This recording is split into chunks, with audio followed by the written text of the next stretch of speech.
Okay, I want to show today a problem that I had with this dryer. I was about to throw it in the trash because I had a problem here that I wasn't able to find, and it was making a very rattling noise. And I checked everything, and if you can see down there, I replaced these rollers here. I put new ones on there, and I thought that was going to fix it. I got a new one of these, and I thought that was going to fix it. And put everything back together, and I still had the rattling noise. And then I checked it in the back. If you look back here, over there, this thing, you have to unscrew it, and sometimes you'll have dirt down there.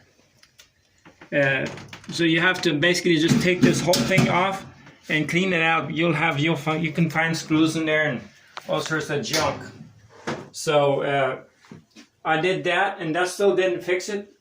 So my last thing is that why is this thing still making a rattling noise? So if you'll show me over here, if you'll look over here, I had this screw right here. It was like stuck in there, and right there, it was stuck there. So whenever it was turning, it was making like a rattling noise. And then a little further down, I had a big screw like this right here, stuck in there like that as well. So that's what made my rattling noise. And I was about to throw this thing in the trash and go spend about $500 to buy a new one.